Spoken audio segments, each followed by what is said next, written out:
Hello and welcome back to the Notable Norse. Let's talk about succession.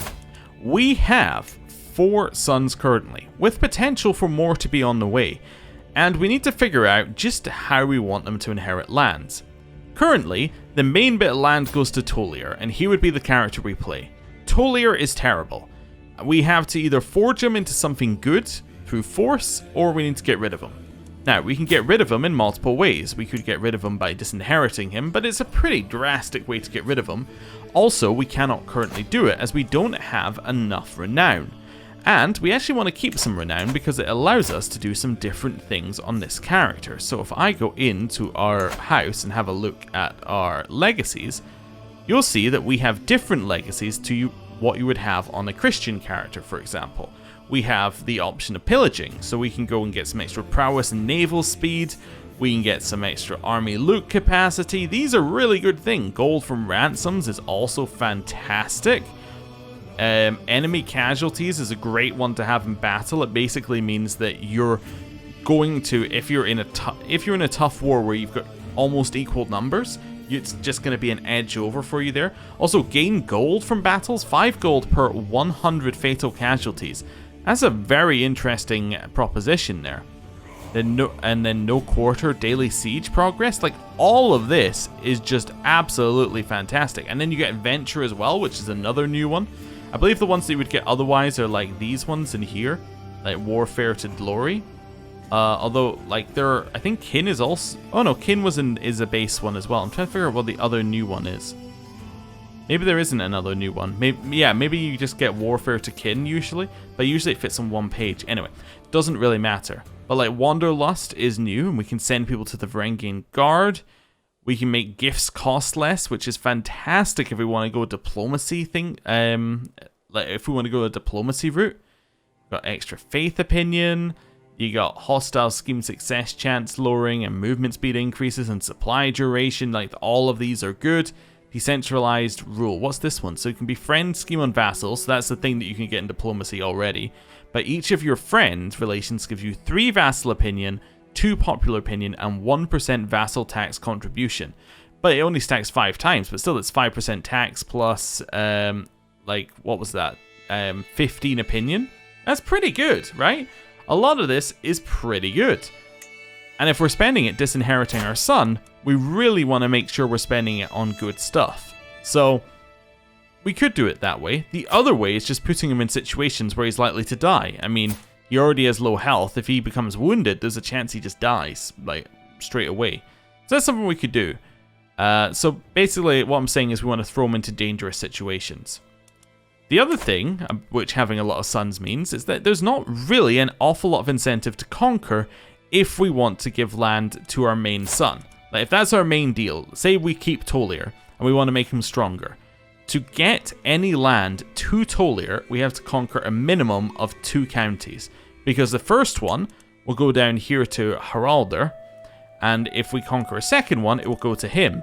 The reason I say minimum is because if we get another son, it all goes down the line again. We have to pass it up. At least I believe that's the way it works. It might stop at 3 sons, but I believe it goes like down as many sons as you have, right? It just splits up the land.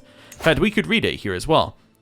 Titles will be divided equally between your children. Yeah, it doesn't say like it's only going to stop on like the first 3. It's just going to keep going and going and going and going and going. So there's some potential problems there. If we were to conquer this one, we could actually give it away to one of our, like we could give it preemptively to one of our sons as well. So we can choose what our secondary sons inherit, but that still doesn't help a lot. What we could also do is we could say, hey, I'm going to give my son Arnsfast some land, right? I could say I'm going to give him Rogaland, or I'm going to give him the second best one we have, right? And then disinherit our main son. This would then mean that Arnsfast should be in line to 2 titles, I believe, because I believe he would still inherit 1 from us. So that's a potential thing that we could do as well. Anyway, that's all just thinking out loud, things to do. Other things that we can do, though, are we can wait for our control level to go up, which will give us just natural levies and taxes, which on both of these, I believe. Yep, so just levies and taxes. We're still not making an awful lot of tax on them, but Levy-wise, we're getting a lot better, so we could do that. We can just wait for that. We could also potentially raid if we wanted to. We could also just conquer this thing anyway and say, it doesn't matter who it's going to. It's going to one of our children anyway, so who cares? And they do only have 792 troops. Yeah, I think I've convinced myself I just want to conquer the land anyway. It's a very easy thing to convince myself. Oh, they actually have 2 bits of land here. Now, we could potentially subjugate him. Now, that would just make him our vassal, I believe, which isn't right. Yeah, which isn't necessarily ideal. Yeah, it gives us the Jarldom, but he would keep the counties. Actually, you know what? That's the worst of both worlds, because if we do that, then my children don't inherit any of that land, and we have a powerful vassal, who will then end up being more powerful than our son when he inherits. So yeah, I'm going to declare war on this guy. I want to take this one right there, change objective to Vester Agther, and then it only costs us 25. That's pretty good. Yeah. Yeah, let's go. I think that's my plan. So after all that talking, I did like the most basic Crusader Kings thing ever and just see land, declare war on land. But hey, whatever. Trial by combat. Skalavegur. I completely forgot about this, but yes, we're going to defeat the Fornicator. I arrive in the designated spot in good time and find Chieftain Skorkvir is already waiting for me, along with a small entourage of witnesses. Whatever else he may be, he is fit to fight and willing to risk meeting me man to man. The formalities are brief. We all know why we're here. We're long past the point of talking. Weapons are handed out and our retinues retreat to observe from a safe distance. For a few brief moments, the chieftain and I pace in lazy half circles, each watching for an opening. I heft my axe, ready to defend myself while he clutches his sword firmly to hand. This fight may only be till first blood, but that doesn't ease my nerves. With a sudden twitch, our bout begins. He tries hesitantly to launch a quick slash at me, but the blow is easily swatted away. Now, is he worse than me in general? I believe he is. Yes, significantly worse. So, I think I just want to go for something that gives me a high chance of success. What's already happened? He's got a medium chance of success there. I think I just go for this. I go for a very high likelihood of success with a high chance of injury. Doesn't really matter. We're just going to go attack first, attack hard, on guard. Putting all my strength into my first strike, I leap straight for him, hefting my axe high into a powerful cleave that sends him reeling. He stays stock still, seemingly hoping I'll just throw down my axe. My form is good, with only small errors, and Sorkvir's stance is a disaster. I have my opponent on the back foot, but I still need to consolidate my victory. And say, I show you how I heft an axe. So he had a low chance of success, medium chance of injury. This one's just a medium chance of success. That's high. Or to the floor with you. I can kick him in the shin. Again, I'm just going to go for high likelihood of success. I'm not worried about the injury. I think we're just going to outclass him. Victory! My axe arm moves as fast as lightning and strikes as hard as sundered stone. Blow by blow, I beat my opponent into bloody concussed submission, hammering him into the ground with all the fury Tyr can lend me. When all that's left is a quivering pile of bleeding man, I wonder if I've gone too far. Then he coughs hard enough to lose his grip on his sword, and I allow myself a little sigh of relief. With worry over, I kick my foe's weapon away and lay my own against his throat. It takes a few tries, but Sorkvir gets the yield out eventually. I am victorious. Fantastic. Another single combat win. Right before we head in, I can call my ally to this war, but I think it's unnecessary. And there's our victory. Justice is served. I get my 75 gold, which means we're now actually no longer poor. And it's time to march our way in. Are we leading? No. Well, we should. Crusader Kings?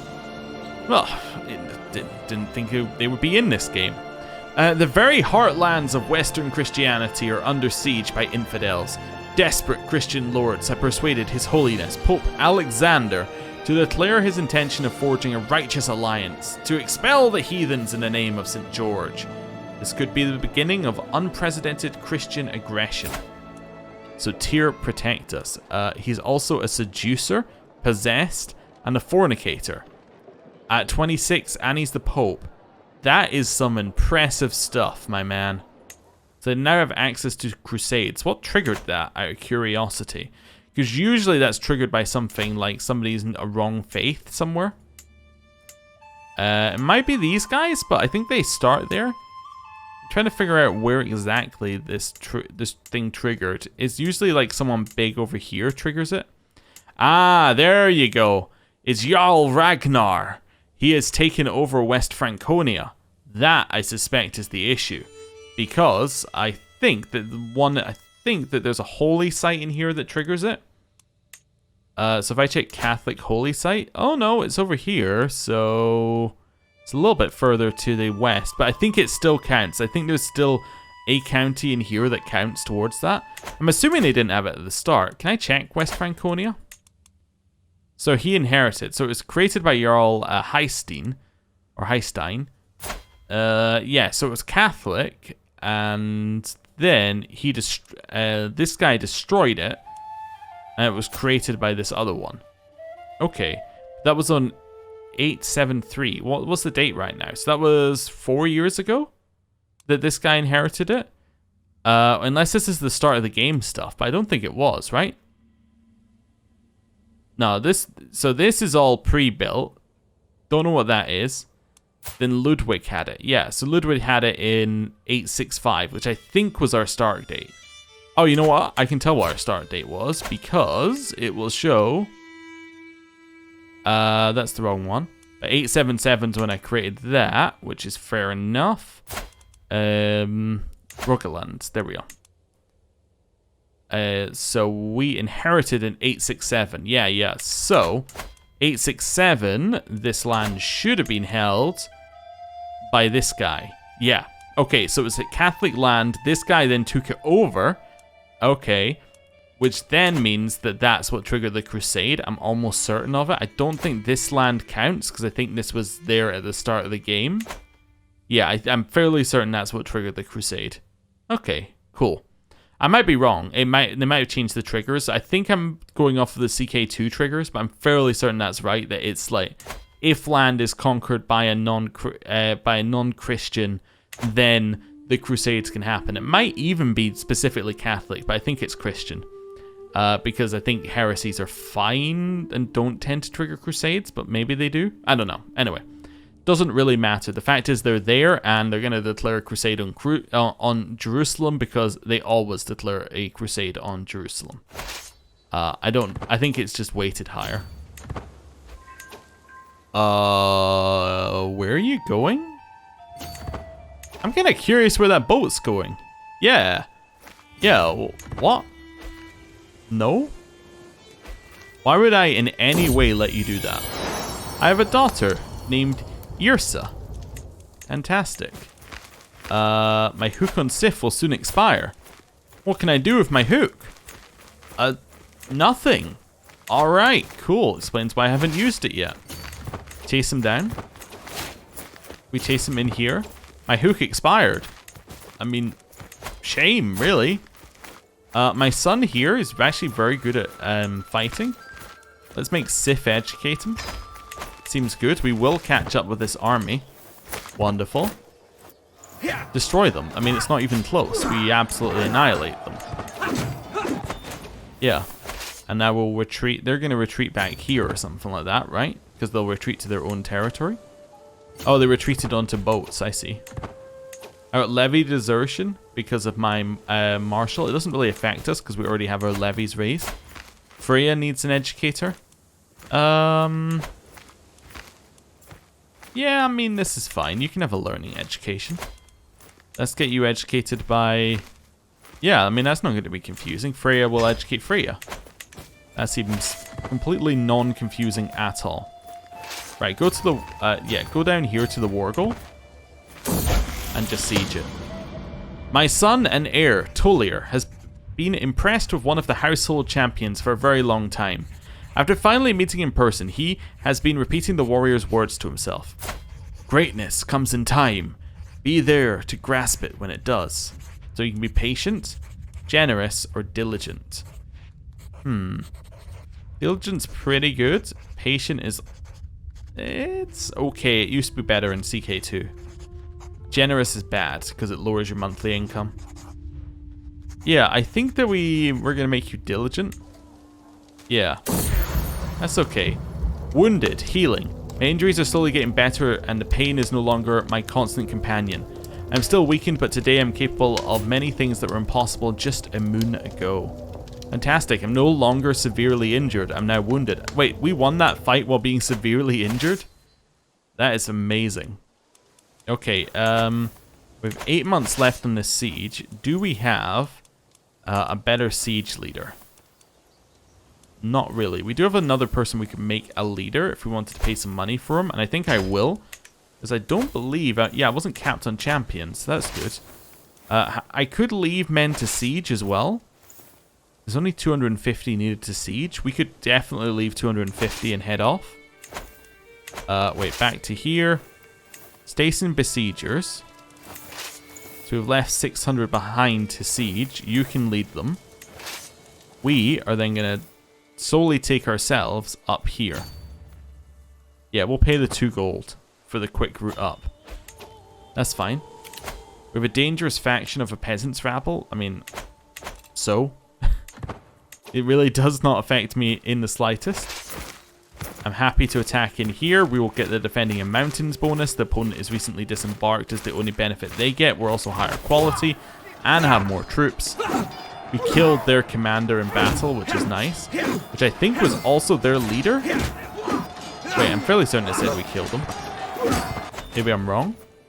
I thought it said... maybe they have another person with the same name. Or maybe it was we killed a champion of that guy. Both of which would make sense.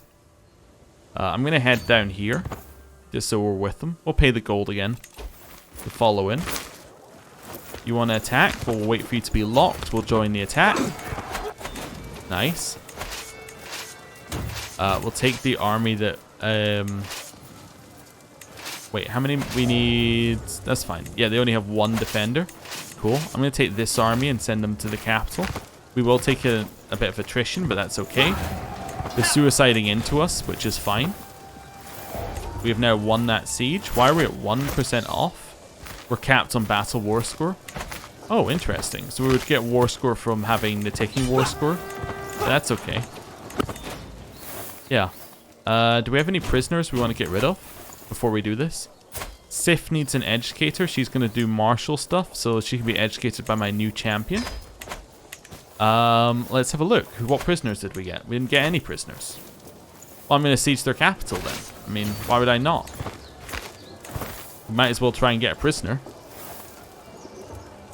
Cool. Did we get any? No. Alright, well, I mean, that's fine. I'll just enforce my demands.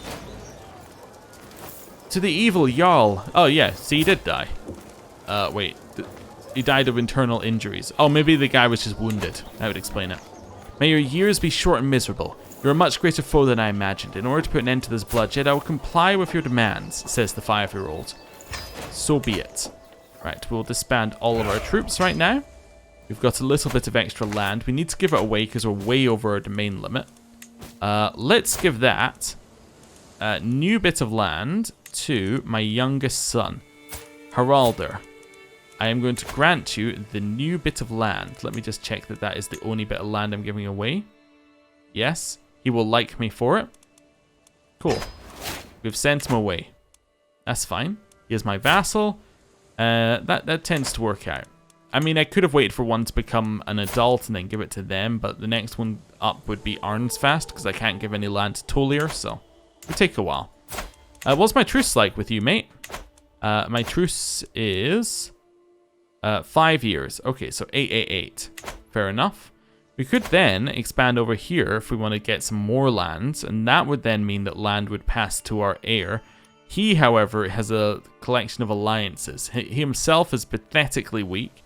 His collection of alliances is pretty strong. Can I see his ally strength? Yeah, 2,000, 2,300, 2,500. Yeah, it's 3,000. So we could maybe kind of thrash down this war, but it's unlikely to work. What we might want to do, actually, is create some men-at-arms. I don't have any. Ah, okay. I was going to say that would allow us to then have siege units, which might make that war more possible. But we can't have siege units yet, because we haven't learned about the Onager. Which, okay. We are not the cultural head either, so we can't do that. Okay, that's fine then. We won't worry about it. Get rid of all of these. We don't need to worry about them. Educating children is fine. Dangerous faction. I mean, there's literally nothing we can do about it because it's a peasant faction. So we just have to wait, and eventually it will go away, probably. In 2 years, the popular opinion will go away, which is quite nice. They can send an ultimatum at any time, so we'll see. Like the popular opinion negative will go away there, and then we'll get the next one away in 4 years. So it might be fine. It might be absolutely fine. Does our control growth still affect this new province, by the way? No, only my son's does. Okay. So maybe we could have held on to it for a bit longer if we wanted to raise that, but that's all right. Also, do we know what's happened to... Oh, he died. Okay, the person who killed our first son died of his wounds. All right, well, you know, we'll just unpin you for just now then. What do I mean for just now? Like I'm going to pin him again later? Just seems unlikely. Right, let's unpause. To the brooding Jarl Heljarsken, we have been burdened with your oppressive laws for far too long. No more. We are done paying you taxes. No. You will serve me because you have 200 troops and I don't care. Yeah. We'll lead this ourselves. Yeah. Straight up here. Time to defeat him. I don't care if we're wounded. He increased his diplomacy by 1 to a total of 0. Oh, fantastic. Well done. Where are you...